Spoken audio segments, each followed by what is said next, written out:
Chers auditeurs, chères auditrices, nous avons laissé passer quelques minutes pour permettre déjà à la première centaine de participants de nous rejoindre. Mais je suis très, très heureux d'ouvrir cette séance. Bien sûr, nous aurions été très heureux et sans doute davantage de pouvoir vous accueillir physiquement au Palais des Académies pour cet entretien autour de l'Europe, de la culture, mais comme vous le savez, la virulence du variant Omicron nous a fait préférer l'organisation d'une visioconférence que j'ai donc le très grand plaisir d'ouvrir en vous souhaitant à toutes et à tous la bienvenue.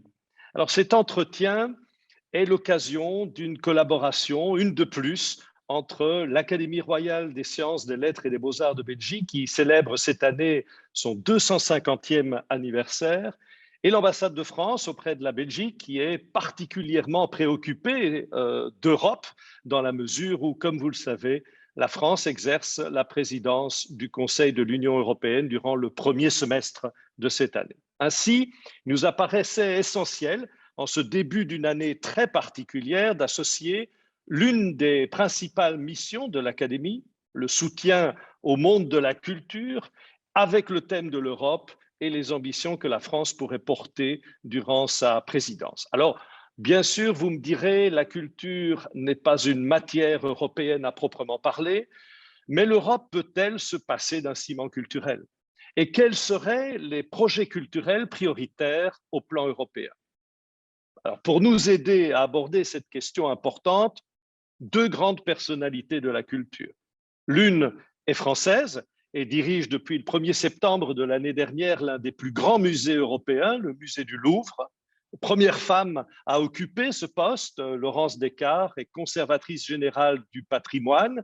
Elle a fait des études d'histoire de l'art à l'université de Paris 4, Sorbonne, et à l'école du Louvre. C'est une spécialiste de l'art du 19e et du début du 20e siècle. Et à ce titre, elle a été commissaire d'un bon nombre d'expositions que je ne citerai pas ici. Mais elle a aussi beaucoup contribué à l'exportation d'un savoir-faire français en matière muséale, notamment pour le Louvre Abu Dhabi à travers l'agence France Muséum. Alors, elle a présidé, avant de succéder à Jean-Luc Martinez à la tête du Louvre, les musées d'Orsay et de l'Orangerie. Donc, merci beaucoup, Madame Descartes, de nous faire l'honneur de votre présence ce soir.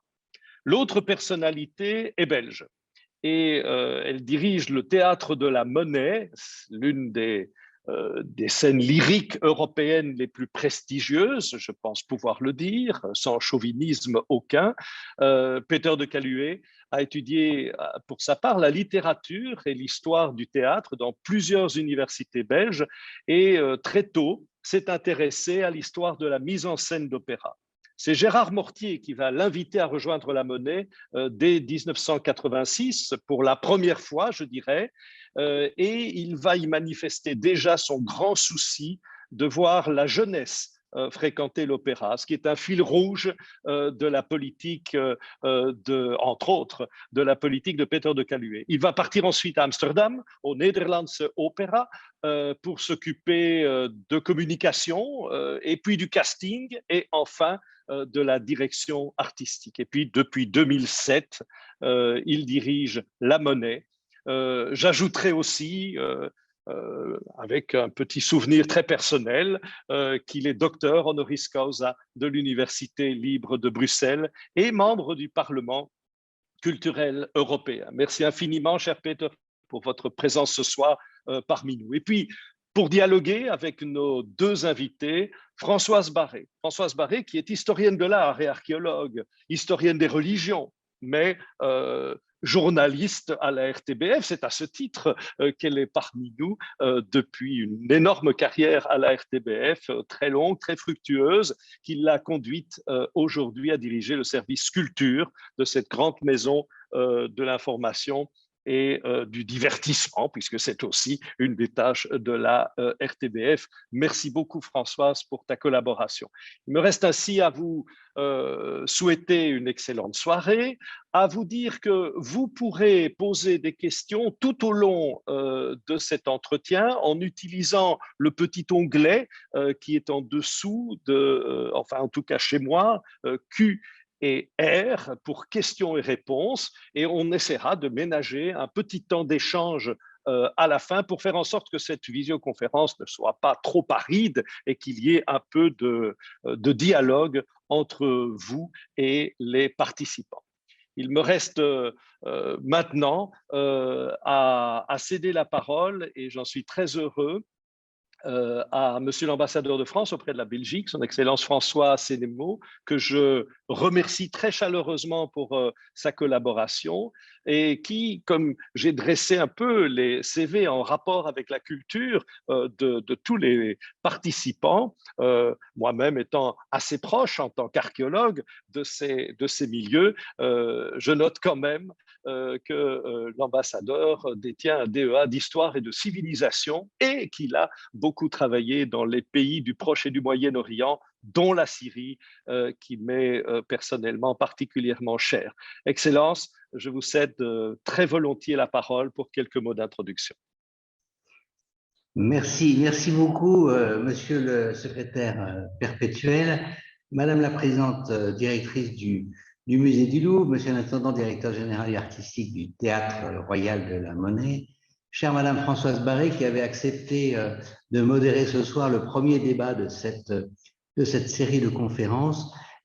Mesdames et messieurs, merci à toutes et à tous d'être présents ce soir en ligne, aussi nombreux, et de participer à ce débat que nous organisons en partenariat, et c'est un privilège, avec l'Académie royale de Belgique, et je remercie vivement son secrétaire perpétuel de son accueil, et que je me permets de féliciter à l'occasion du 250e anniversaire, bien sûr, de cette digne institution. La rencontre de ce soir donc, donne le coup d'envoi à une série qui ont pour objet de faire vivre la culture en Europe, de la mettre en valeur, à l'occasion donc de la présidence française de l'Union européenne, ou plus exactement du Conseil de l'Union européenne.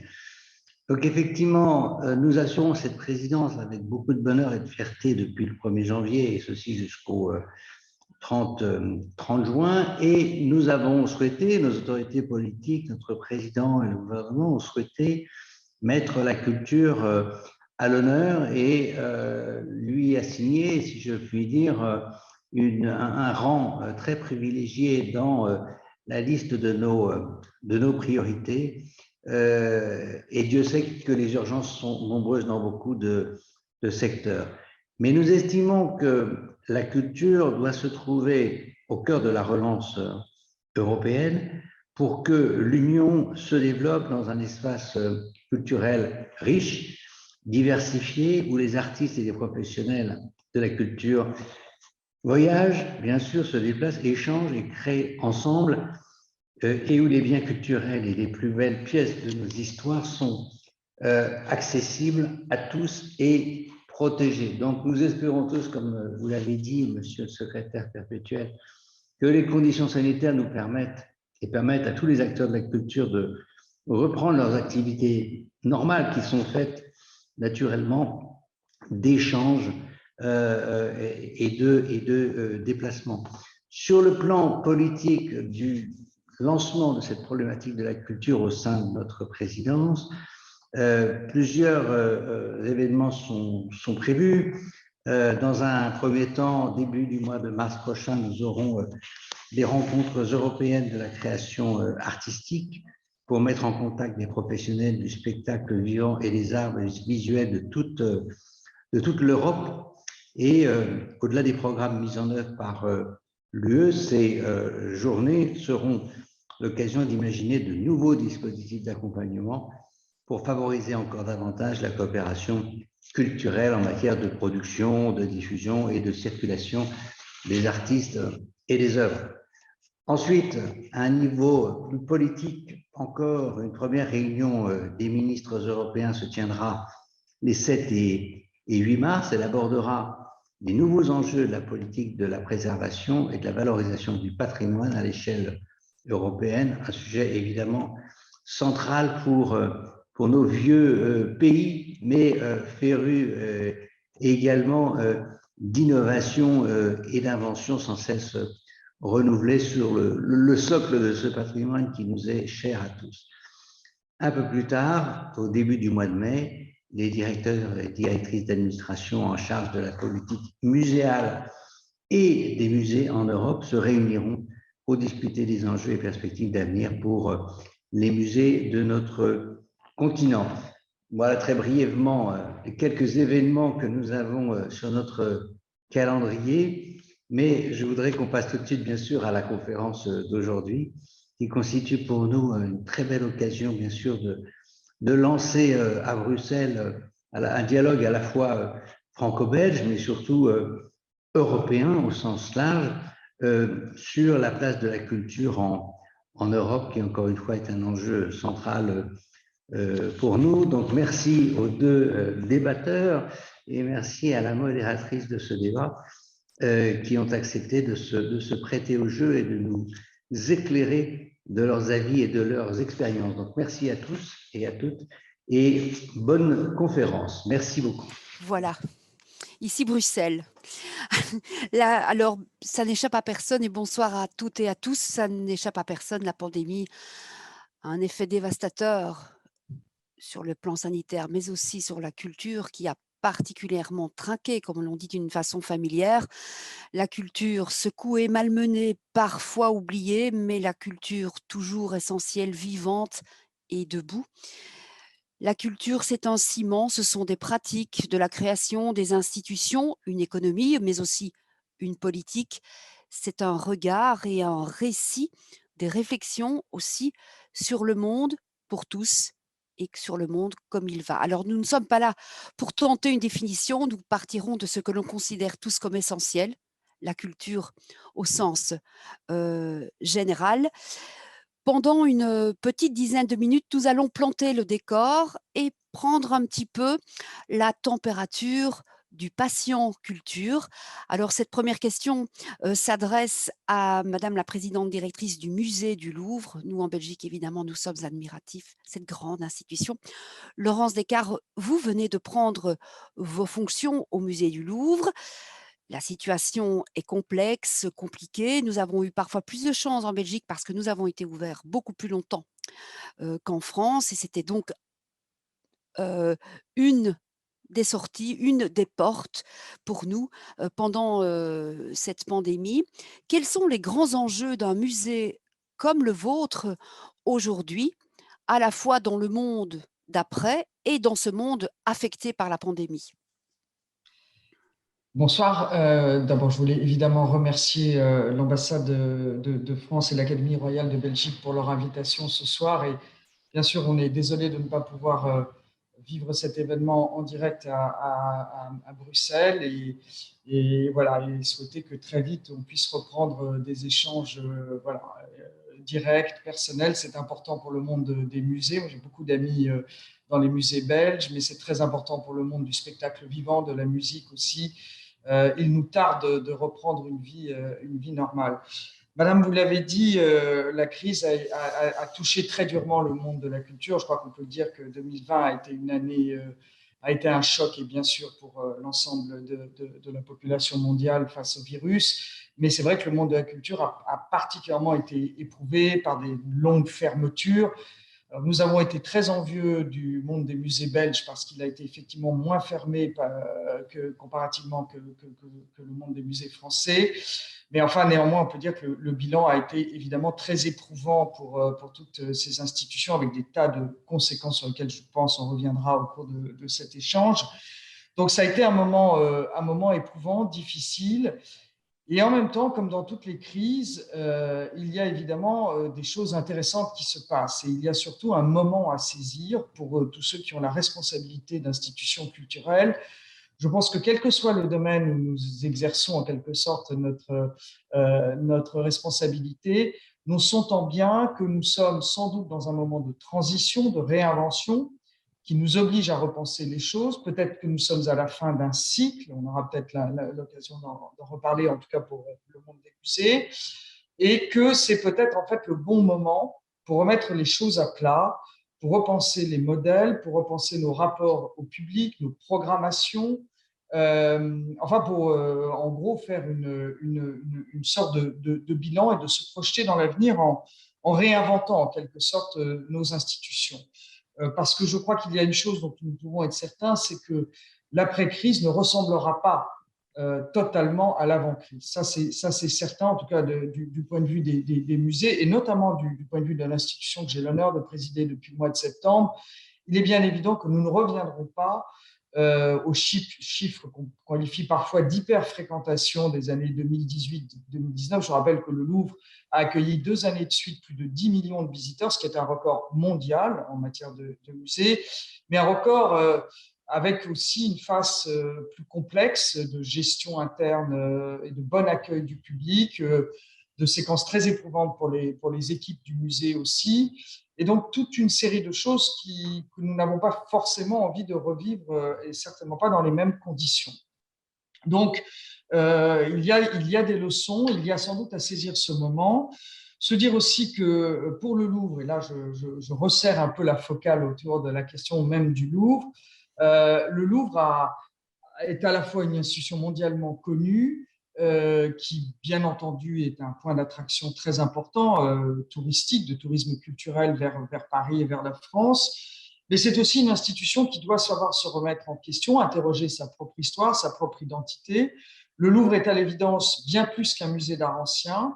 C'est un symbole très fort en France, c'est un objet politique aussi. Je rappelle que le Louvre est né de la Révolution française, donc d'un geste de partage et de mise à disposition des collections royales et princières auprès des citoyens, et dans une vision qui nous est souvent reprochée à nous Français, universaliste de la culture. On y reviendra peut-être parce que c'est une question, à mon sens, centrale, et c'est aussi une question, je pense, profondément européenne. Et donc, toute chose, un modèle, si vous voulez, de construction qui est aujourd'hui chahuté dans le monde, j'allais dire, multipolaire que nous connaissons, avec de nouvelles pratiques culturelles, de nouvelles questions posées par nos visiteurs, par les plus jeunes générations, qui peuvent questionner la légitimité de nos collections, la légitimité du discours qui est tenu dans nos institutions. Donc, un certain nombre de grands rendez-vous profonds, culturels, de nature aussi politique au sens noble du terme, qui attendent cette institution. Et j'entends, en tant que présidente du Louvre, saisir cette occasion avec l'ensemble des équipes du musée, et bien précisément pour nous réinventer, pour proposer voilà, des nouvelles pistes et une réactualisation en quelque sorte du discours de la mission universelle du Louvre, en l'adaptant profondément à notre époque. Ça ne veut pas dire renier son identité, ça n'est absolument pas ça, mais savoir entendre ce qui se joue autour de nous, car le monde change, et savoir aussi trouver, je pense, dans les ressources infinies et profondément, je pense, exaltantes du Louvre, la richesse d'une rencontre avec le temps long, avec l'histoire, avec une beauté diverse qui porte plusieurs visages, plusieurs formes d'expression, qui n'est pas univoque, et qui sait accueillir précisément les arts du monde entier. Et quand je dis les arts, ce n'est pas simplement les collections du Louvre, mais savoir être un musée ouvert à la création de son temps, comme à toutes les formes d'expression artistique. J'entends d'ailleurs, je le dis à mon collègue de la Monnaie, relancer par exemple la programmation musicale de spectacles vivants en coopération avec de grandes institutions, notamment parisiennes dans un premier temps, dont nous sommes très proches, parce que je crois profondément à la vision polyphonique du musée, et je pense que c'est comme ça que nous casserons la distance qui nous éloigne trop souvent encore de publics plus jeunes, qui n'ont pas forcément les mêmes références culturelles que nos générations et que les générations qui nous ont précédés, mais qui ont aussi le droit de profiter de la beauté et de la richesse de ces collections, et d'y apprendre aussi peut-être un certain rapport au monde, ouvert, confiant, tolérant, informé aussi, historiquement informé. Ça, c'est aussi une grande mission. La question de la mission éducative du musée, c'est évidemment central. Donc, la question des publics est absolument centrale dans cette après-crise. Et c'est autour de cette question et de ce rendez-vous avec tous les publics que j'essaye de construire en ce moment les années qui viennent pour le Louvre. Voilà, c'est justement très polyphonique et évidemment la transition est tout à fait idéale.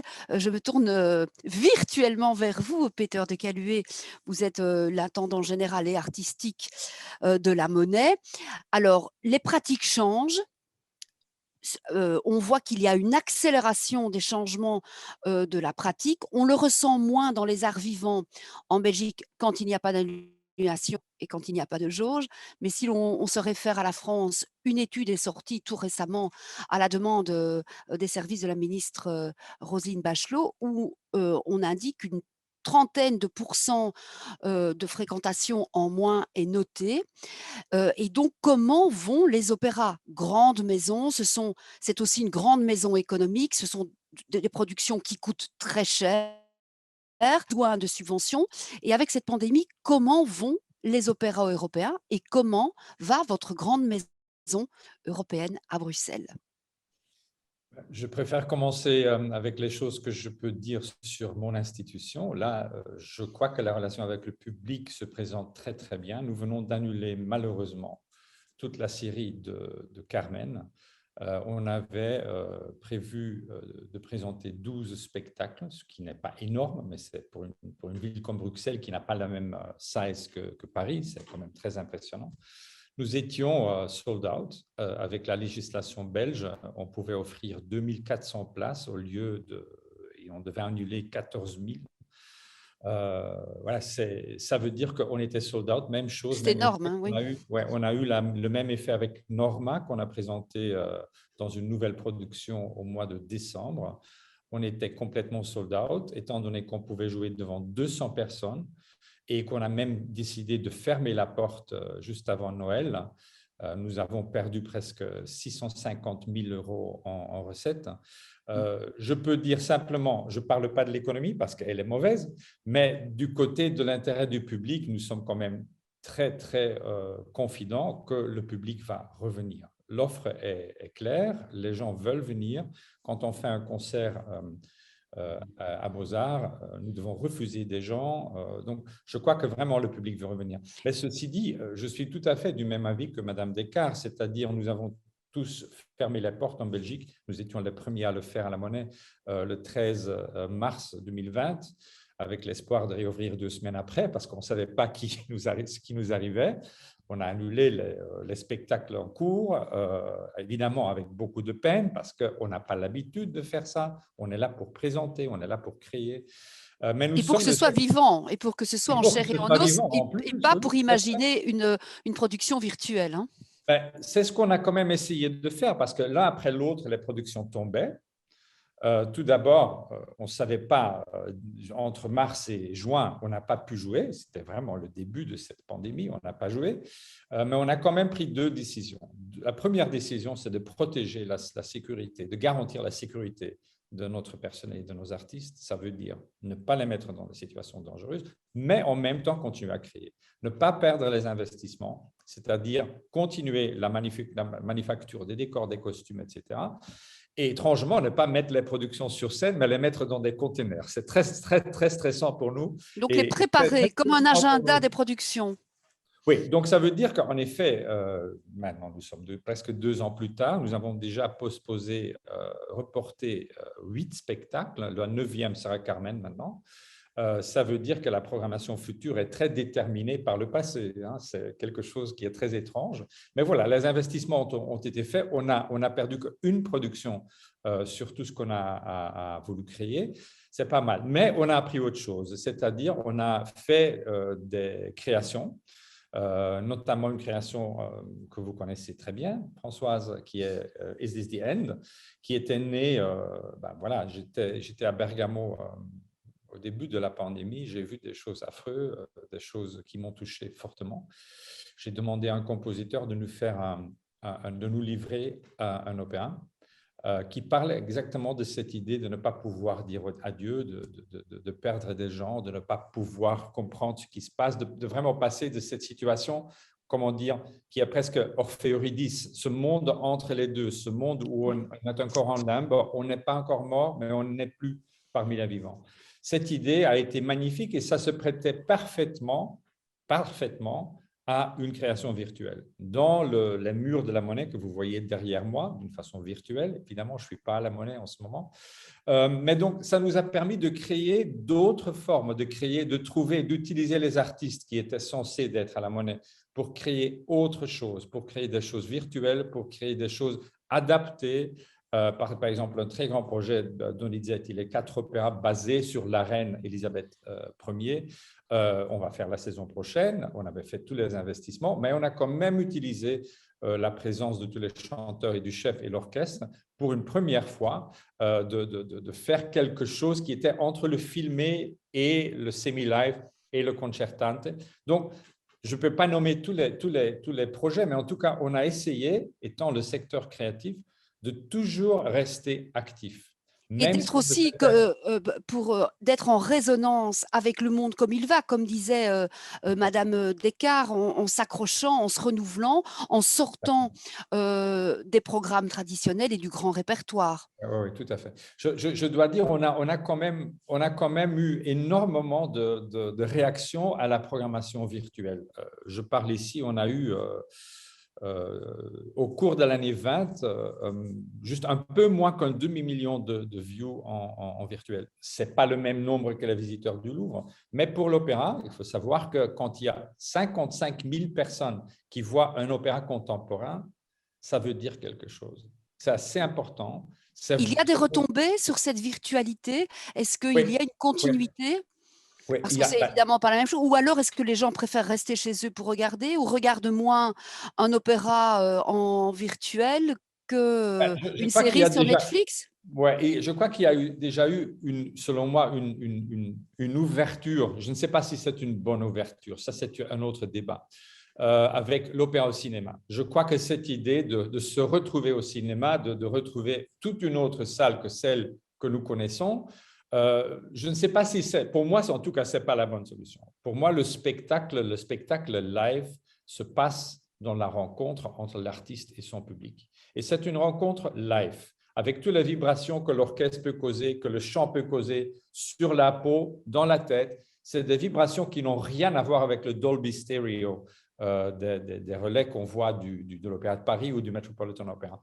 Pour moi, c'est une fausse façon de démocratiser l'opéra, parce que l'opéra est un lieu où on se retrouve exactement en questionnant la démocratie, en questionnant notre façon de vivre ensemble, en questionnant, comme les Grecs le faisaient avant, avec les sports pour l'entretien physique et avec le théâtre pour l'entretien mental. Je crois que c'était une discussion profonde sur le passé, mais d'une façon qui n'est pas la façon muséale, mais la façon de rentrer dans l'actualité même, de vraiment parler de nous, qui nous sommes, comment nous vivons ensemble. Ça, c'est quelque chose qu'on n'a pas pu faire au cours de cette pandémie. Et ça, c'est quelque chose qui ne sera jamais remplacé par le virtuel, ni par les relais cinéma ou autres. Et donc, je crois que pour ceux qui connaissent le fait, qu'est-ce que ça veut dire de venir au théâtre, d'aller dans les salles de concert, d'aller dans les salles d'opéra, de participer à des événements culturels, c'est toute une autre chose qu'on ne fait pas devant son petit écran, comme on est en train de faire ici aujourd'hui. Il y aura toute une soirée à passer autour de l'accès à la culture, pousser les portes d'un musée, comment capter de nouveaux publics, comment retirer les tablettes des mains des jeunes pour qu'ils aillent au musée et à l'opéra. Mais nous allons reparler d'Europe maintenant et évoquer un peu ce bilan, comment on peut voir les relations entre les institutions, vos institutions respectives et leurs homologues européennes. Alors, Laurence Descartes, les relations entre musées européens sont-elles davantage formalisées qu'avec d'autres parties du monde? Est-ce que les choses, oui, voilà, est-ce qu'il y a un habitus? Y a-t-il une spécificité européenne des musées, quoi, en quelque sorte? Oui, alors, d'abord, il y a énormément de liens entre les musées européens. Enfin, je pense qu'il faudrait là redire combien le monde des musées est un monde profondément international. Ce qui n'est pas toujours perçu par nos concitoyens respectifs, je pense belges et français, qui voient toujours leurs grandes institutions nationales rayonner sur leur territoire, dans nos capitales, mais n'imaginent pas qu'en fait, ce qui se tisse comme lien permanent avec d'autres institutions en Europe et ailleurs dans le monde. Je pense notamment aux États-Unis, puisque j'ai eu l'honneur aussi de présider Orsay et l'Orangerie, qui sont des musées très liés avec les institutions américaines, mais c'est aussi le cas d'ailleurs du Louvre. Donc, en fait, c'est un monde profondément international, avec d'ailleurs des carrières internationales aussi. Alors, le mercato n'est peut-être pas aussi impressionnant que dans le monde de l'opéra, mais quand même, on voit bien que c'est quelque chose qui est important.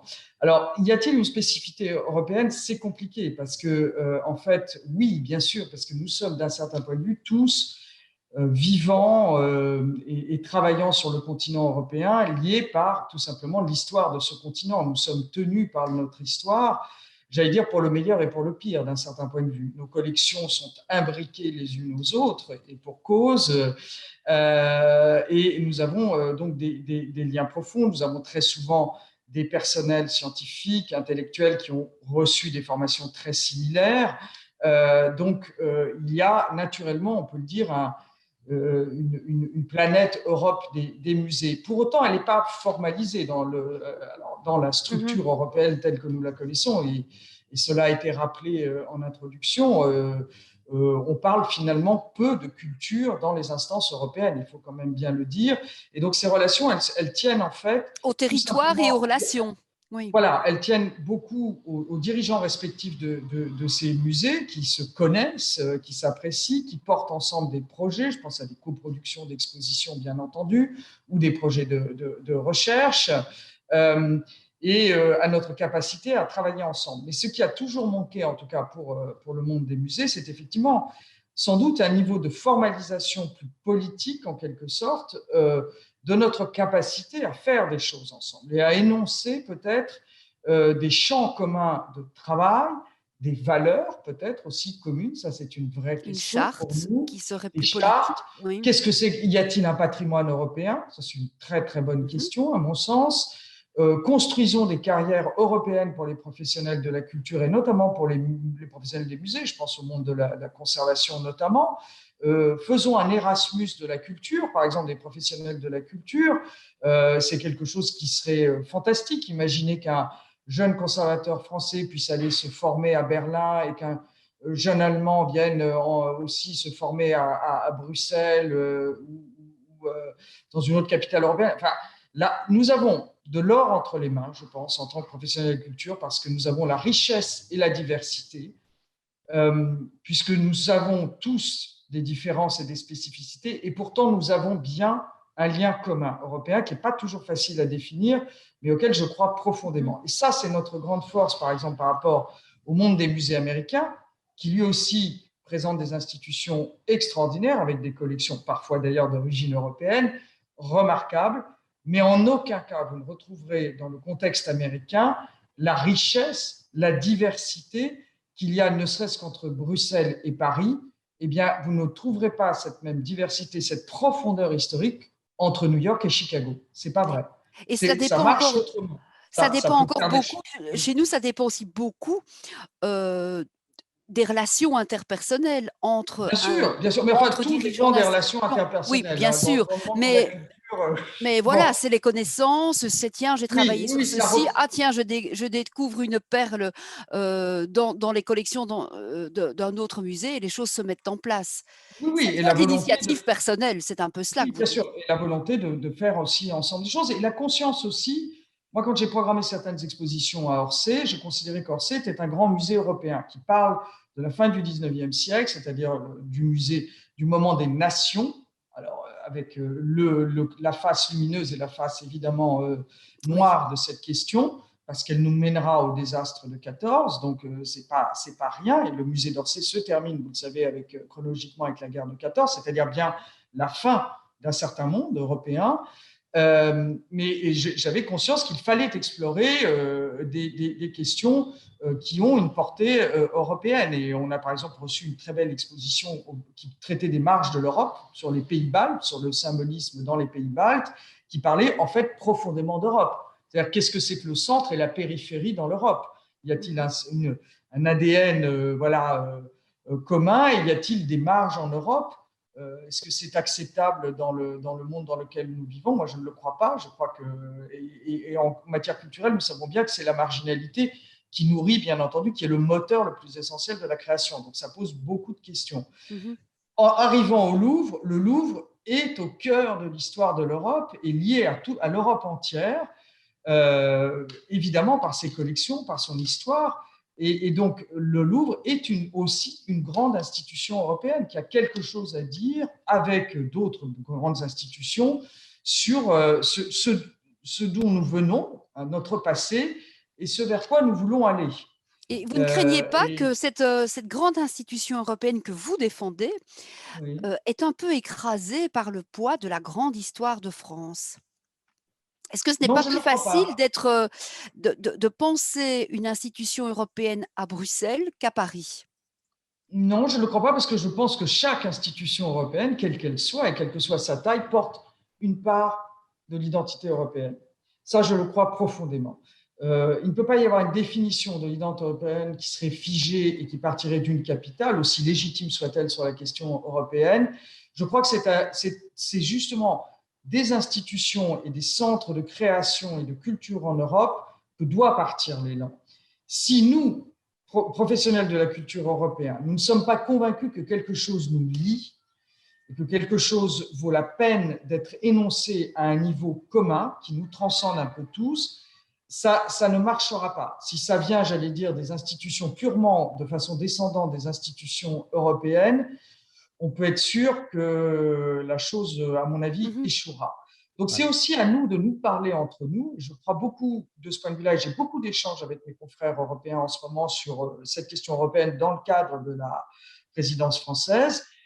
C'est aussi à nous d'avoir des idées, d'aller voir aussi, autant que nous sommes, nos ministres de la Culture, nos représentants gouvernementaux, nos ambassades aussi, pour dire, essayons de faire, nous proposons des champs d'action nouveaux, des projets. Mais je crois que si ce n'est pas profondément porté par ceux qui sont, j'allais dire, au quotidien dans le monde de la culture, à travailler, à savoir les problèmes aussi qu'il faut résoudre, à les connaître de près et de façon très pratique. Oui, c'est ça, oui, oui. De dire, Peter de Caluet est tellement vrai, la question de la déprogrammation de la représentativité. Moi, je l'ai vécu dans les 2 musées pour les expositions. Ça a été objectivement un cauchemar programmatique depuis 2 ans. Et on tient en ce moment par la solidarité du monde de la culture, des institutions entre elles qui acceptent de décaler, de prolonger ou de décaler, etc. La distribution des artistes, les metteurs en scène qui se recalent. Nous, c'est les prêts, les commissaires d'expo. C'est exactement la même mécanique. Et c'est bien parce que on se dit, on tient à ce projet, on a envie qu'il vive et qu'il rencontre le public, vraiment, qu'on arrive à le faire. Et c'est vrai que ça a été particulièrement, j'allais dire, facile entre institutions européennes. Je ne dis pas que ça n'a pas, les Américains n'ont pas joué le jeu, mais c'était une évidence qu'il fallait tenir les projets, surtout pas les annuler, mais les reporter, les décaler, parce qu'on avait envie de montrer qu'on a travaillé ensemble et qu'on a des choses à dire ensemble aussi. Oui, Peter de Caluet, justement, on sait très bien, mais nous le vivons beaucoup à Bruxelles parce qu'il y a une différence de poids d'histoire de Belgique. On sait qu'on n'est pas à Paris. Il y a une différence et on dit d'ailleurs souvent que les comédiens belges ont une approche de l'art théâtral et de l'art oratoire différent et que dès lors, ça leur donne une souplesse plus grande. Ils n'ont pas le poids de Molière sur les épaules en quelque sorte. Vous avez l'habitude de travailler avec les institutions lyriques européennes. Ça apparaît plus clairement parce qu'on le voit dans le cadre des coproductions. Existe-t-il une scène lyrique européenne qui est déjà bien rodée? Elle est très diversifiée, comme l'Europe est très diversifiée. Mais je tiens quand même à dire que quand vous parlez de la Belgique, la frontière entre la Belgique, le nord et le sud, mais aussi les pays latins et les pays anglo-saxons, allemands, scandinaves, se passe parfaitement à travers ce théâtre.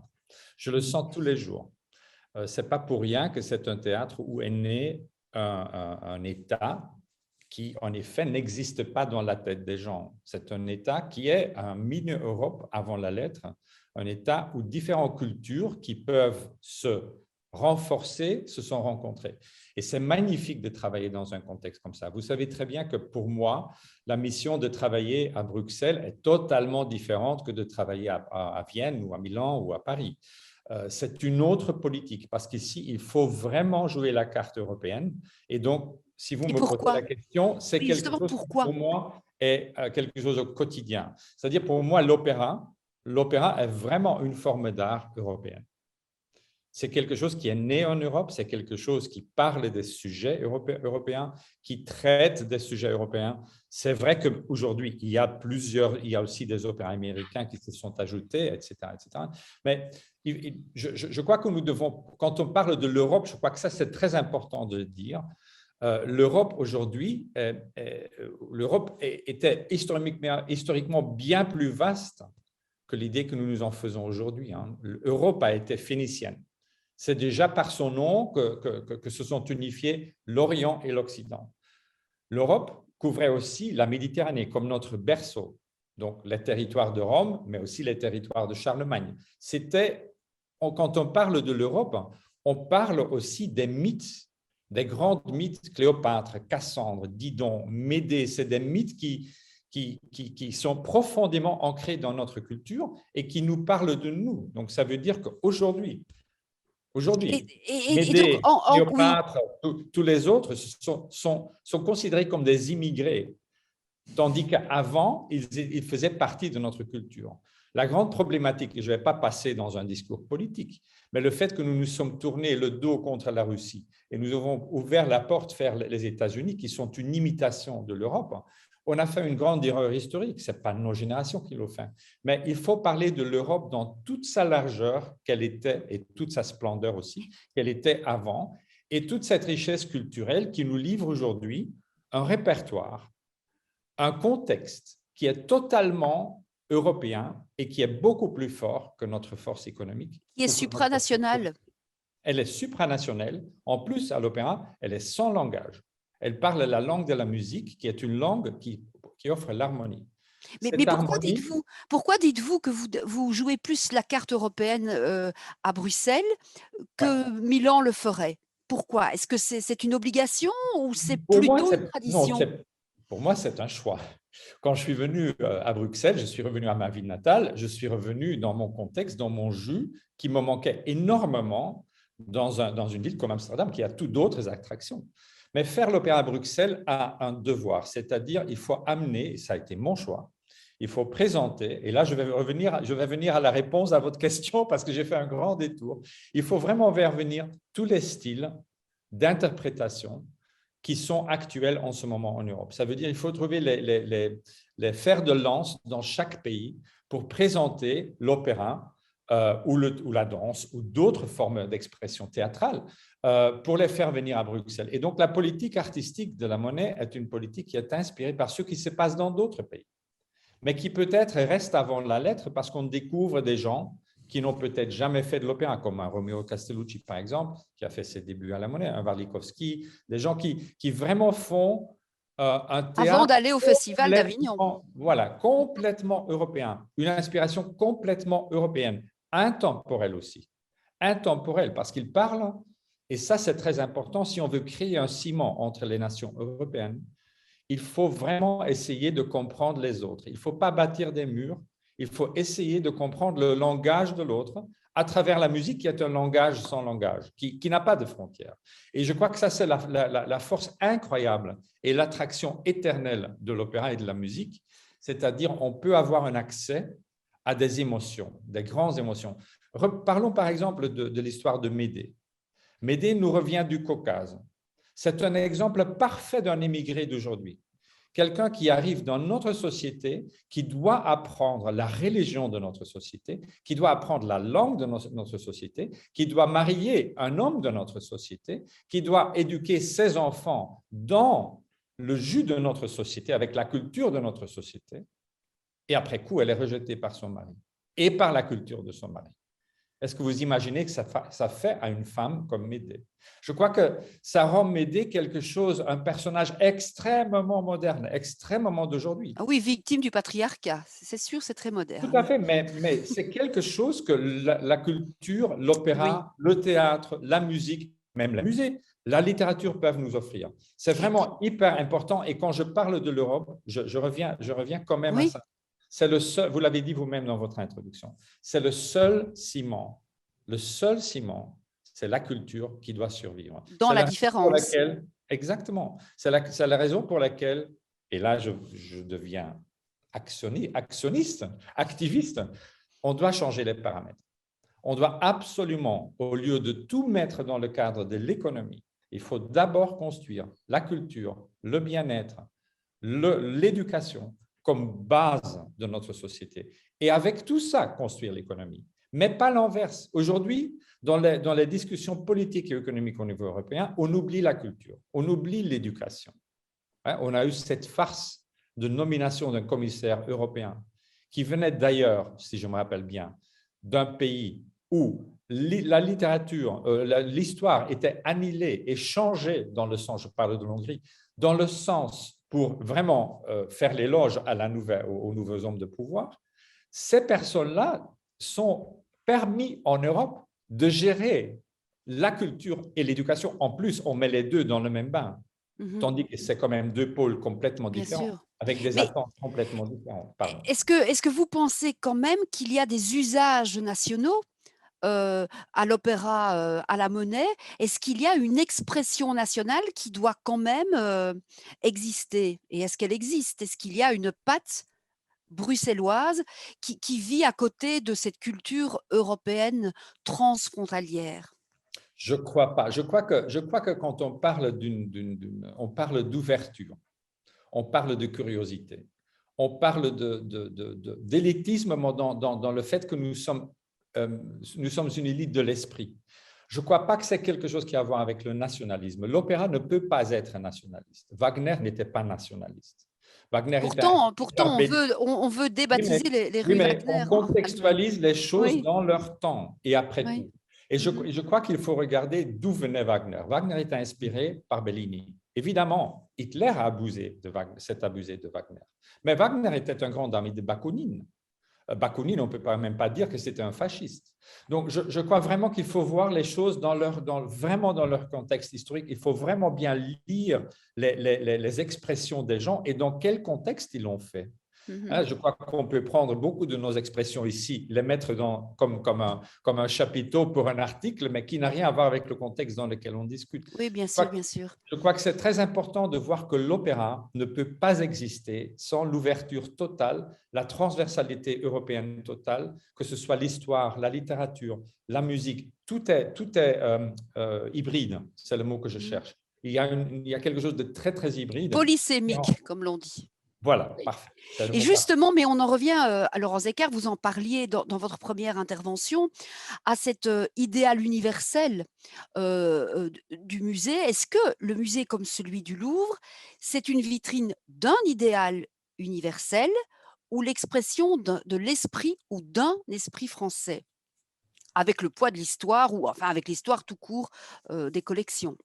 Alors, c'est certainement au départ, évidemment, quelque chose là aussi qui est ancré dans un moment historique, en l'occurrence là, la Révolution française. Donc, évidemment, l'ADN du Louvre est profondément marqué par cette aspiration à la fois à la démocratisation, qui est quand même le geste évidemment fondateur, qui va quand même irriguer non seulement toute l'Europe, mais aussi les États-Unis après, à la fin du 19e siècle. Donc, c'est vraiment un moment important. Et par ailleurs, je pense, si vous voulez, que la question du musée universel, elle dépasse très clairement le Louvre, parce que c'est un modèle qui a été repris, décliné, et dont on voit bien que chaque pays a, au fond, apporté une réponse différente à la question. Alors, je dis deux, trois évidences sur le Louvre.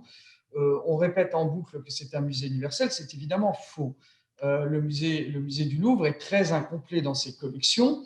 Ne reflète pas l'ensemble de la création mondiale. De ce point de vue-là, par exemple, un musée comme le Metropolitan Museum de New York est beaucoup plus complet dans ses collections. Mais le Louvre a connu une histoire dans laquelle successivement, et notamment au XIXe siècle, un certain nombre de domaines ont été présents. Je pense par exemple à la question de l'art asiatique. L'art asiatique n'a quitté le Louvre qu'en 1945. Voilà, quand on voulait voir les collections asiatiques françaises nationales, il fallait venir au Louvre jusqu'en 1945. Il y a donc beaucoup de fantômes dans l'histoire du Louvre, et ces fantômes, je les trouve très intéressants aujourd'hui, parce qu'aujourd'hui, nous sommes dans un moment où nous questionnons toute la question de l'appropriation culturelle. Alors, l'appropriation physique des collections, la question des restitutions éventuellement en bout de course, et comme l'appropriation intellectuelle aussi. Et je pense que refaire du Louvre un espace ouvert qui puisse, à l'occasion d'expositions, d'invitations, faites à d'autres institutions, notamment européennes. Je pense que je ne peux pas encore l'annoncer, mais nous allons faire une grande invitation l'année prochaine à une grande institution européenne qui sera en quelque sorte l'invité du Louvre, et organiser le dialogue des collections précisément avec l'arrière-plan, si vous voulez, que permet ce genre de rencontre en termes de programmation culturelle, c'est réinventer un tout petit peu cette question de l'universel, en figeant moins les choses, en n'étant pas dans un discours, j'allais dire, politique de domination, parce qu'il faut bien le dire aussi, le développement du discours universel, il accompagne aussi l'expansion coloniale, et c'est une question que la France et la Belgique ont en partage, et on sait combien ces questions sont encore difficiles, douloureuses à régler dans notre réalité aujourd'hui et auprès de nos concitoyens. Donc, c'est plutôt l'idée d'un modèle plus souple, plus ouvert, mais qui permet de réénoncer le fait qu'une fois de plus, il n'y a pas d'absolu en matière de beauté, si je puis dire. C'est-à-dire que la beauté est diverse, c'est qu'au Louvre, ça n'est pas simplement l'histoire de la peinture franco-italienne, c'est aussi la naissance des antiquités orientales, c'est-à-dire littéralement le premier département au monde qui a rassemblé les premières fouilles de l'ancienne Babylone ou de Suse sont venues à Paris, et on dit quelque chose au monde au milieu du 19e siècle, qu'il y avait un autre passé que celui de la Grèce et de l'Italie, pour reparler de nos racines méditerranéennes. Vous voyez, là, on allait au contraire raconter qu'il y a quelque chose de plus ancien même que la civilisation égyptienne, qui elle-même a été inventée au XIXe siècle et où le Louvre a joué un rôle très important. Donc, Bruxelles si vous voulez, aussi. oui, bien sûr. Bien sûr. Ah non, mais c'est le bicentenaire du déchiffrement des hiéroglyphes par Champollion, donc je fais un peu de retape national et pour le Louvre. Mais si vous voulez, le Louvre, quand vous regardez les choses, vous savez, il y a cette très belle formule de Cézanne qui a dit à la fin du XIXe siècle, le Louvre est le livre dans lequel nous apprenons tous à lire. Là, c'est ça le Louvre. C'est-à-dire, c'est une sorte d'encyclopédie, pas complète, pas parfaite, mais qui vous ouvre les yeux, le regard, les esprits et les cœurs sur la diversité, sur la profondeur historique du monde, sur la complexité, sur la nuance aussi. Et ça, c'est une question pour l'Europe aussi. Nous ne vivons pas dans un monde qui s'écrit en noir et en blanc ou qui est binaire. Il est rempli de nuances. Et le Louvre est là pour vous parler aussi de cette nuance, de cette profondeur de champ historique, et d'un certain point de vue peut vous aider à mieux vivre aussi la complexité de notre monde contemporain, qui est multiple, qui est divers, qui est multipolaire, qui bouleverse énormément d'équilibres et probablement de données qui étaient évidentes pour nos parents, pour nos grands-parents, qui ne sont absolument plus, j'allais dire, valables pour lire le monde d'aujourd'hui. Eh bien, la polysémie, pour reprendre le mot que vous avez employé du Louvre, elle est extraordinairement, à mes yeux, contemporaine. Et c'est ce lien que je veux faire entre les temps anciens et cette richesse et cette diversité de la beauté et les questions d'aujourd'hui. Les questions que les visiteurs du Louvre ont le droit et se posent de toute manière dans leur vie, c'est-à-dire où suis-je si je suis un citoyen européen aujourd'hui, quel est mon rapport au monde. On a parlé du rapport à l'Orient, de la part orientale de l'histoire de l'Europe, et c'est très juste ce qu'a dit Peter à l'instant. C'est une chose que nous avons d'un certain point de vue complètement refoulée, parce qu'il y a un autre héritage qui s'est Il y a un oubli du contexte, oui. C'est plus qu'un oubli. Hein. Quand j'entends le terme refoulé, je pense qu'on est plus proche de la vérité. et que nous sommes porteurs tous autant que nous sommes de cette diversité, et que des endroits comme le Louvre et d'autres en Europe, je ne suis pas en train de dire qu'il n'y a que le Louvre, sont des lieux profondément de liberté pour moi. L'espace du musée doit être un espace de liberté. C'est un forum et c'est un espace de liberté où vous devez vous sentir chez vous parce que précisément vous êtes dans un lieu ouvert qui vous ouvre au monde. C'est un peu l'ambition. Nous, les Belges, nous fréquentons beaucoup le Louvre à Lens, de cette ligne du temps. Absolument. Alors là, vous mettez le doigt sur une réalité très intéressante du Louvre aujourd'hui, c'est que cette remise à niveau, ce caractère plus contemporain de l'expression de l'aspiration à l'universel, le Louvre l'a énoncé dans ces deux antennes où Louvre fait autrement, c'est-à-dire à Abu Dhabi et précisément à Lens. Alors, il se trouve que pour des raisons personnelles, j'ai été très impliqué dans le projet d'Abu Dhabi et que par ailleurs, il s'est développé en même temps que le Louvre-Lens, que je connais bien aussi et que j'aime beaucoup. J'aime beaucoup nos deux, j'allais dire, cette famille du Louvre, nos Louvres. Oui, vous ne direz pas marque, vous direz deux membres de la famille. On peut parler de la valorisation de la marque, je n'ai aucun problème avec ça. Alors ça, moi, j'assume totalement la dimension économique et financière de la chose. Mais allez à Lens, allez à Abu Dhabi, vous y verrez une volonté de décloisonnement et de récit mondial, précisément de l'histoire de l'art, que nous devons, dont les leçons doivent être ramenées au Louvre Paris, si je puis dire. Et j'incite actuellement nos équipes à regarder ces deux modèles qui sont nés du Louvre et à en tirer les leçons qui pourraient être intéressantes en termes de présentation des collections et de programmation. Je vous donne un petit exemple. Nous allons dans quelques semaines nous atteler avec nos confrères du musée du Quai Branly, et vous savez qu'il y a une antenne du Quai Branly au sein même du Louvre qui s'appelle le pavillon des sessions. Eh bien, nous allons travailler à intégrer mieux cet ensemble absolument remarquable en créant des dialogues beaucoup plus directs entre les œuvres du Quai Branly et les œuvres du Louvre.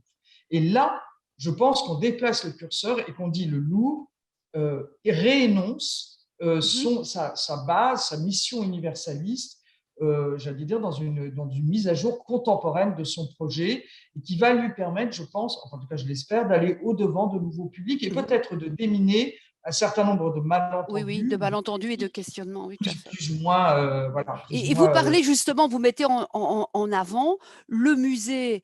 Au-delà de l'aspect conservation, travail scientifique, c'est un musée laboratoire, c'est la même chose, Peter de Caluet. Beaucoup de directeurs de la Monnaie ont eu des carrières européennes. Et donc, souvent, on met en avant le côté laboratoire, le côté label de qualité. Est-ce que vous le défendez? Est-ce qu'il y a un label de qualité qui permet cette exportation du savoir-faire et du modèle? Ou c'est une question de mercato européen? C'est un compliment que vous me donnez, je n'ose pas le dire moi-même, mais je crois que oui, le projet artistique d'une institution comme la Monnaie a depuis très, très, très longtemps été phare en Europe. Ça, c'est vrai. C'est une des raisons pour laquelle nous sommes, je le crois aussi, c'est aussi grâce à notre taille, nous ne sommes pas trop grands, nous sommes un des plus grands coproducteurs dans le marché lyrique en Europe. Je crois que l'idée de pouvoir coproduire avec la Monnaie, on achète une qualité, on achète un produit bien préparé, on achète un produit qui peut être vu aussi dans d'autres pays et dans d'autres maisons d'opéra. Je crois que ça, c'est vraiment, je prends ça comme un compliment. Merci Françoise. Mais c'est vrai que ça a toujours été un peu la démarche de cette institution. Elle a toujours voulu, pas seulement être la capitale d'un pays très étrange, mais aussi la capitale dans un sens, ou une des capitales, on en discute, mais une capitale européenne. Parce que l'identité belge a toujours été une identité mixte. C'est dans la base une identité mixte. C'est quelque chose qui rapproche des cultures, qui rapproche des gens. Un flamand ne parle pas vraiment le français, il y a des exceptions. Un francophone ne parle pas toujours le français, le néerlandais, pardon. Mais pour les Français, les francophones ne parlent pas toujours le français. Oui, c'est vrai. Voilà, on vit quand même ensemble. C'est une plaisanterie, c'est une plaisanterie. Donc, on a quand même trouvé cette langage. Oui. Mais pour parler de notre métier, c'est vrai que nous sommes un exporteur de qualité, un exporteur aussi de talent. C'est quelque chose qu'on a aussi essayé de mettre dans un réseau qui existe aujourd'hui, qui est Opéra Europa. Opéra Europa qui maintenant rassemble la plupart des maisons d'opéra, pas tout le monde, parce que déjà en Allemagne, chaque ville, il y a 89 maisons d'opéra en Allemagne. En France, il y a énormément aussi. Donc, on ne peut pas avoir tout le monde à bord, mais on sent très fort, hein, voilà, cet échange de bonnes pratiques, on le voit aussi. Il y a une association européenne des théâtres et certains théâtres belges, comme le Théâtre de Liège, par exemple. Voilà, et donc il y a une vision européenne. En quoi l'Union européenne, je vous la pose à tous les deux, pourrait accroître votre rôle économique, puisqu'il y a un rôle économique de vos institutions, mais en même temps, qu'est-ce que ça pourrait apporter économiquement au déploiement, au développement de votre institution respective? Laurence Descartes et puis Peter, ou Peter et Madame Descartes. Étant donné que je suis encore dans le move, je suis encore dans le move. Quand on a fait la première production, on a décidé en 6 mois de faire une nouvelle production de Tosca. Ce n'est pas vraiment un titre lié à la monnaie ou à l'historique de la monnaie, mais voilà, j'avais un jeune metteur en scène espagnol qui voulait le faire. Immédiatement, on a eu 5 coproducteurs pour un projet qui n'existait pas 6 mois avant. Donc, ça veut dire que je crois qu'on peut, pour moi, le projet, pour la monnaie, le projet artistique est complètement financé par la coproduction. Et je crois que ça, c'est quelque chose, c'est une façon de travailler au-delà des organismes qui nous subventionnent. On peut trouver des moyens de collaborer ensemble sur des projets artistiques. C'est par projet que ça marche avec l'Europe. Il y a de l'argent qui est à disposition avec les partenaires européens, et là, on vous aide. Mais oui, avec l'Europe. Avec l'Europe, c'est encore autre chose. Avant d'obtenir des subsides de Creative Europe, par exemple, qui est en effet la machine qui sélectionne des projets à financer, c'est très difficile, évidemment, d'obtenir des moyens européens. Il faut vraiment investir énormément dans un grand dossier avec énormément de pages. Ça, c'est la seule piste pour vous vis-à-vis de l'Europe. C'est la seule piste de financement à l'heure actuelle, où il y a… Le financement de l'organisme même, ça doit passer par énormément d'étages, mais le fait, ce que nous pouvons faire nous-mêmes pour cofinancer les projets, ça reste quand même notre métier et notre inventivité. Hein. Je crois que, moi je dis toujours, je fais un pas à côté. Nous sommes en Europe entre 2 formes de subventions. Il y a le système anglo-saxon, où presque 90% sont des moyens privés, et il y a le système scandinave où presque 100% est subventionné.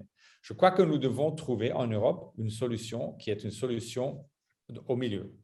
Avec un impact sur le prix des places, évidemment. Exactement, parce qu'il faut quand même garantir l'accessibilité de la culture. Je dis toujours, chez nous, le gouvernement, le taxpayer, le contribuable, paye pour la machine et le personnel pour créer. Mais le produit lui-même doit être financé par l'organisation. Ça, je crois vraiment, c'est une traduction européenne d'une grande discussion internationale qui se fait en ce moment. La subside, c'est tellement critisé, le fait qu'on donne de l'argent, on donne de l'argent à tout. Hein. Oublions qu'il n'y a pas d'argent qui va dans le secteur automobile, dans le secteur agricole, dans plein de secteurs, il y a des subsides. Pour la culture, c'est toujours un peu suspect. Hein, parce que les artistes, qu'est-ce qu'ils font avec cet argent? Oui, c'est ça, parce qu'il y a cette notion de productivité qui ne va pas avec la culture, enfin, dans l'esprit partagé. Vous l'avez fait l'étude en France, je ne connais pas les chiffres, on a fait la même étude en Belgique, on a fait l'étude pour la monnaie il y a 7 ans, je crois. Chaque euro investi dans ce théâtre que je gère est 4 € de retour à l'économie. Donc, il faut arrêter de dire que nous sommes des gens qui ne prennent que de l'argent. C'est objectivé, ce n'est pas quelque chose que j'invente ici devant vous, c'est objectivé, les chiffres existent. Et donc, je crois que nous sommes le secteur créatif qui doit survivre dans toutes les situations, de la peste à la pandémie. Nous l'avons fait. Déjà, Monteverdi le faisait. Monteverdi avait aussi vécu entre son premier opéra et son dernier, il y avait la peste. En même temps, il y avait le théâtre privé et il y avait le théâtre public. Donc, ça existait depuis toujours. Je crois que ça, c'est la force du secteur créatif qu'il ne faut pas sous-estimer. Il faut surtout croire et être convaincu que ce partage de connaissances et cet échange de know-how se passe à travers tous les pays européens. Laurence Descartes, justement, est-ce que vous demandez avec le Louvre, vous participez à des projets européens, j'imagine bien, mais avec des subventions? Non, je rejoins Peter, c'est-à-dire qu'en fait, ce sont des projets entre les institutions de coproduction d'expositions. Ça, c'est vraiment l'un des liens majeurs. L'échange de prêts, évidemment, entre… Voilà. Et il arrive que sur certains projets de recherche, je pense plutôt à des recherches, je pense liées à la restauration, voilà, mais c'est très marginal. Il y a des recherches de financement européen, mais qui sont là aussi soumis à des, quand même à des dossiers particulièrement décourageants et vraiment à l'exercice de la bureaucratie, j'allais dire, à son plus haut niveau. Il y a donc en fait les points d'entrée sous les financements européens pour nous sont pratiquement inexistants et ne sont pas du tout notre façon de construire les budgets. Et je rejoins une fois de plus aussi Peter sur le fait que je crois que le vrai modèle européen, c'est effectivement un modèle qui sait mêler une subvention publique. Et donc, ça veut dire que là, les États européens partagent en commun l'idée que la culture est aussi un domaine de service public et que donc chaque État doit subventionner une part de la culture et j'allais dire le fonctionnement de ces maisons, ça peut être un opéra, ça peut être un musée, mais qu'il faut qu'aussi l'institution soit en capacité de générer ce qu'on appelle ses ressources propres, par la billetterie bien entendu, mais aussi par la recherche de mécénat, par le partage ou la valorisation de l'expertise, c'est ce que nous faisons par exemple via le Louvre Abu Dhabi ici, et que c'est cet équilibre qui effectivement donne une identité européenne, parce que c'est vrai que les États-Unis, ce n'est pas du tout la même chose. Les États-Unis, la plupart des grands musées sont complètement privés, ce que nos concitoyens oublient souvent. Le Metropolitan Museum est un musée entièrement privé. Et souvent par des fonds, géré par des fondations. De la ville de New York, ce sont donc des trustees qui ont d'ailleurs généralement le pouvoir dans le musée, puisque ce sont les conseils d'administration sont autour de la table. Vous avez les gens qui payent, qui font les plus gros chèques et qui vont choisir le directeur, par exemple, de l'institution, et donc ils vont peser très lourd sur la programmation et les orientations. Inutile de vous dire que ce modèle, en ce moment, eh bien, les très gros survivent relativement bien. Je peux vous dire qu'il va y avoir de la casse dans les musées américains dans les mois qui viennent. On le sait déjà parce que ces institutions sont par définition fragiles et très soumises, évidemment, à des contextes économiques plus ou moins favorables. Ce qui n'est pas le cas en Europe. L'Europe, c'est aussi une volonté politique d'avoir une politique culturelle dans chaque État et de tisser au niveau du continent quelque chose qui ressemble à une forme d'engagement public pour la culture. Et pensez-vous que c'est une particularité de la présidence française? Est-ce que c'est quelque chose qui va être défendu par la présidence française, cette vision d'une politique culturelle intégrée à l'Europe? Je ne suis pas dans les secrets des annonces et des projets. Ce serait un souhait? Mais on peut en tout cas imaginer qu'il va y avoir, enfin, en tout cas, d'ores et déjà, dans les premières annonces, il y a la volonté de parler de culture pendant cette présidence. Et ça, c'est déjà, à mon sens, une bonne nouvelle parce que nous n'arrêtons pas de le dire. En fait, ce soir, nous avons oublié la culture. Enfin, c'est très évident. Et que, d'un certain point de vue, ce manque qui est tellement crucial nous est revenu en boomerang avec la pandémie. C'est-à-dire que nous avons fermé les théâtres, les musées, etc. Et pourtant, nous n'avons cessé de parler et de survivre probablement les uns et les autres que grâce justement aux fenêtres que nos écrans ouvraient vers la culture, et là, nous avons été ravis de pouvoir avoir des rediffusions ou parfois des captations en direct dans des théâtres vides d'opéra, de musique. Nous avons inventé des projets numériques aussi dans les musées. Nous avons vu combien nos concitoyens avaient soif de culture et en avaient besoin pour tenir debout aussi, pour continuer tout simplement à être des hommes et des femmes libres. Parce que ce qui se joue aussi derrière cette présence culturelle forte, c'est aussi le libre arbitre, être un citoyen éduqué, libre de ses choix, toute question extrêmement, à mon avis, cruciale dans le monde d'aujourd'hui. Enfin, c'est une évidence. Nous parlons de liberté, de bien-être, d'épanouissement personnel et collectif. Nous parlons de ce que l'Europe pourrait être, c'est-à-dire dire, un lieu extraordinairement, à mon avis, privilégié, et dans le bon sens du terme, dans le monde. Et c'est bien, et quand vous voyagez, c'est bien ce que nos amis américains ou d'autres parties du monde nous disent, mais vous ne vous rendez pas compte de la chance que vous avez, de la richesse culturelle, de cette terre de liberté d'expression. C'est extraordinaire. Et ça, je crois que c'est aussi à nous, et je l'espère en tout cas avec une Europe un peu revitalisée sur ses ambitions culturelles, que nous pourrons dire combien c'est un lieu merveilleux, c'est un territoire, si vous voulez, imaginaire et très réel de création, de liberté, d'éducation, de contemplation, de beauté et de plaisir. C'est ça qu'il faut dire aussi à nos concitoyens. C'est ça l'Europe de la culture. Ce n'est pas un truc en kikinant qui viendra d'une directive de Bruxelles, pour dire les choses très vraies. Absolument pas. Voilà, surtout pas, surtout pas. Alors, sans aucune agressivité de ma part, hein, soyez profondément. Mais c'est surtout pas ça. C'est dire combien nous avons plaisir à être justement ensemble, à travailler ensemble et à nous plonger dans nos racines communes, y compris pour poser les questions qui fâchent. Pour les interroger, poser les questions qui fâchent. Absolument, parce que nous avons besoin d'interroger les questions qui fâchent aujourd'hui. Nous sommes face à plein de problèmes, plein de questions complexes. Et c'est parce que nous regarderons notre passé en face que nous serons un peu plus capables d'affronter et de répondre au présent qui nous pose des questions d'une complexité rare.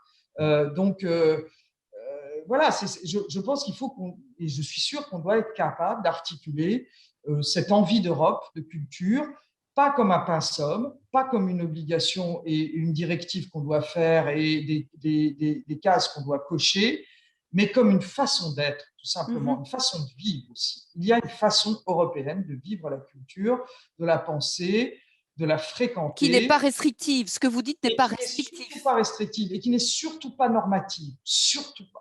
Surtout pas. Ça, c'est le grand piège. Évidemment, c'est la grande difficulté de l'Europe qui vit de normes, bien entendu. C'est que, justement, ça va être un espace de liberté qui doit mêler la culture classique, savante, la culture populaire, la culture underground, qui doit savoir embraser tout ça. Je veux dire, c'est totalement évident. Dans le monde de la musique, c'est bien sûr l'opéra, mais c'est les musiques actuelles aussi. Vous voyez la richesse de l'Europe. Tout ce qui est émergent, bien sûr. Tout ce qui est émergent. Pensons à une ville passionnante comme Berlin aussi. Pensez à ce que nous apporte Berlin aussi aujourd'hui et un certain nombre de villes allemandes aujourd'hui aussi dans notre identité européenne, parce que précisément Berlin porte le poids d'un passé très lourd. Mais c'est aussi une ville qui a toujours été un symbole on le sait, de résistance, de liberté. Et voilà, et ce n'est pas un hasard si autant d'artistes, et là je parle du monde des arts plastiques, mais c'est aussi vrai d'une partie de la musique, vivent aujourd'hui à Berlin, et que c'est un centre créatif très important. Alors, voilà, il nous reste un peu moins de 15 minutes. Nous avons quelques questions qui nous ont été soumises. C'est amusant, d'habitude, les gens prennent la parole et se présentent. Et ici, ben voilà, je vais vous les lire. Voilà. C'est étonnant, nous n'avons pas parlé de la Grande-Bretagne. Voilà. Bon, mais alors, on pourrait, on peut parler de la Grande-Bretagne. Il y a la programmation de la monnaie de la saison échouée parlait de la Grande-Bretagne. Oui, tout à fait. Mais Brexit, c'est une saison qui invitait à réfléchir sur l'idée pourquoi, pas un jugement, mais juste l'idée que quand on programme Falstaff de Verdi, donc de Shakespeare, pièce qui a été commandée par la reine Elisabeth I, on met à côté de ça tous les opéras de Donizetti autour de Elisabeth Ier, on met à côté Henri VIII de Saint-Saëns et on conclut aussi un peu avec The Turn of the Screw de Britain. C'est une invitation. C'est une invitation à réfléchir. C'est presque une thématique que le musée du Louvre pourrait faire pour une grande exposition, de dire, voilà, pourquoi est-ce que nous avons… Et c'est grâce à ces gestes culturels qu'on peut réinviter des gens à réfléchir, parce que le Brexit a été fait pour des raisons politiques et économiques, pas pour des raisons culturelles. Parce que le lien entre le continent and the island reste complètement intact.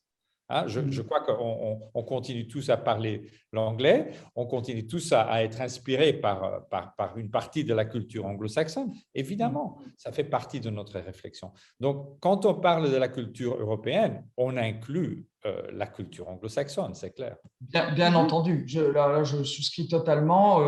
Nous sommes en lien permanent avec nos confrères britanniques pour des projets d'exposition. Et j'allais dire que de la part du monde de la culture anglais, il y a un désir plus que jamais de travailler avec le continent. Ils se sentent oui, seuls.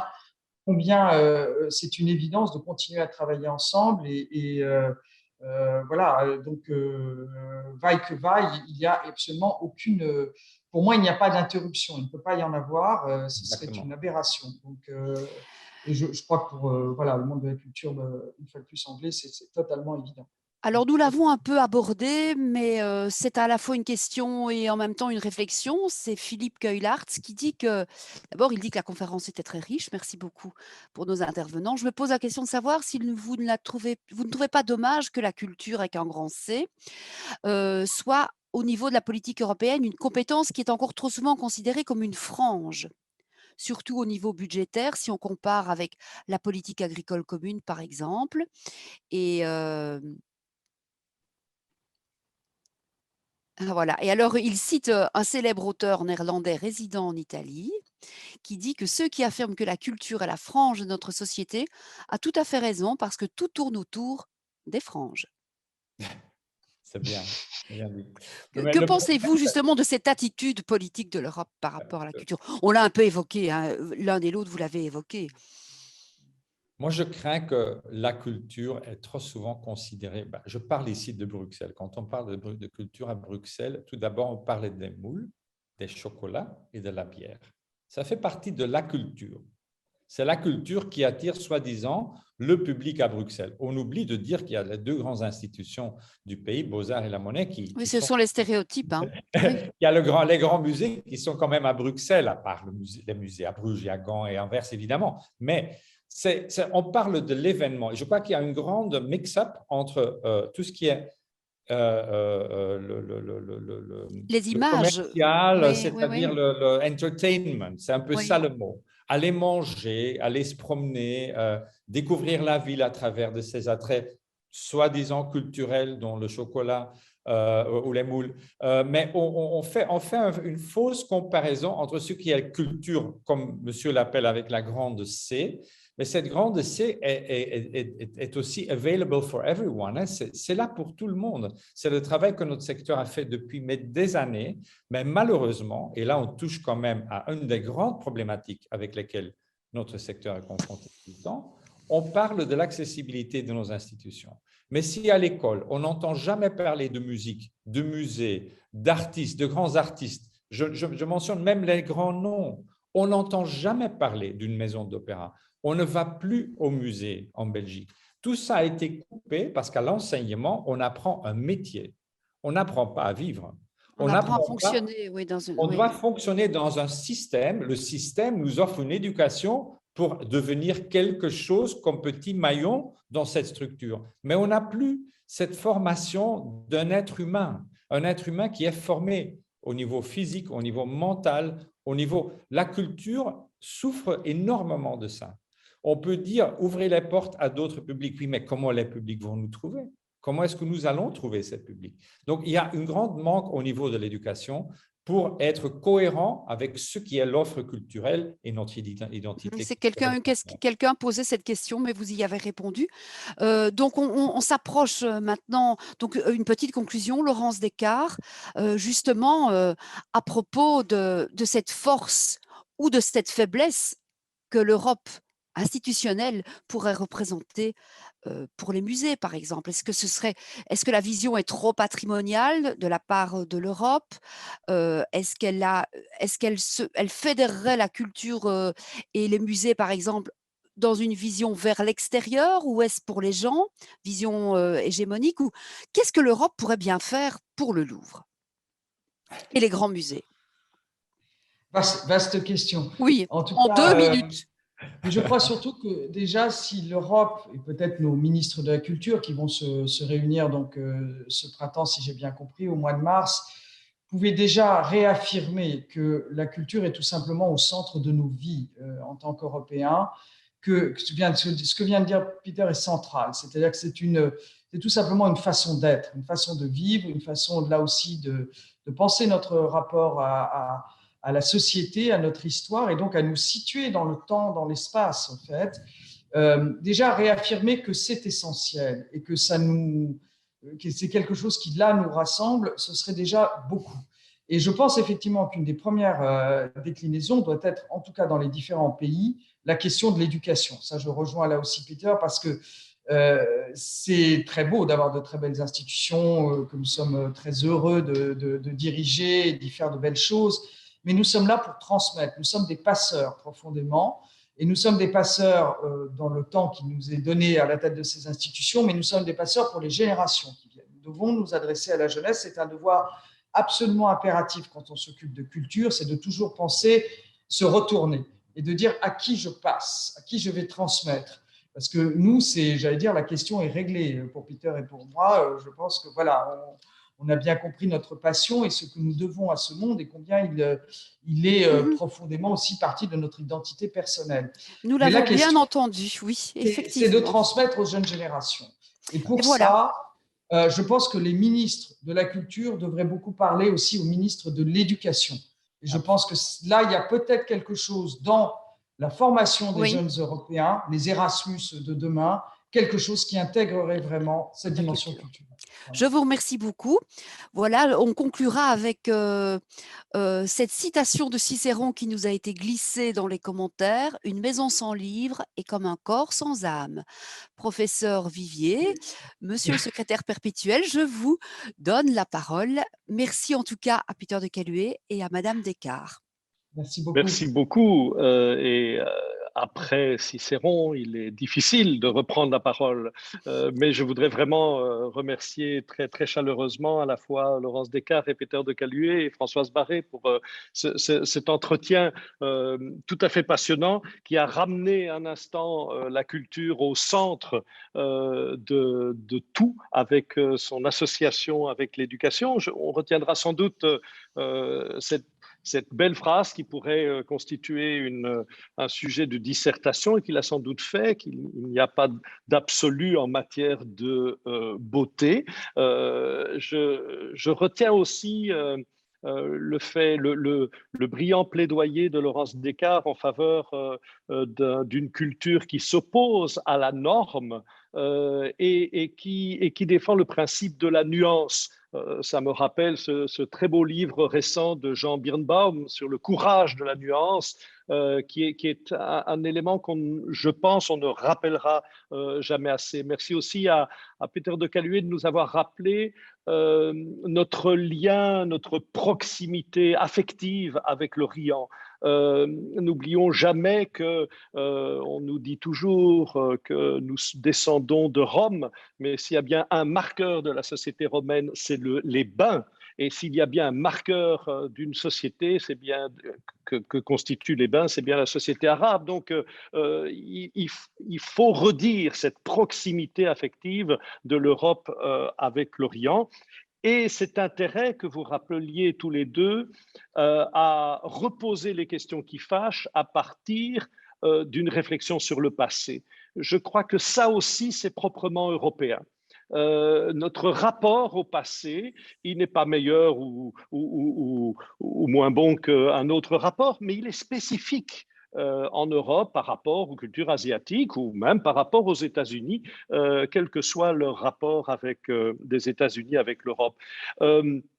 On retiendra peut-être aussi cette idée d'Erasmus de la culture. Ça me plaît beaucoup et je pense que nous devrions pousser cette idée de circulation des étudiants en matière de culture et de faire d'accès à un Erasmus de la culture.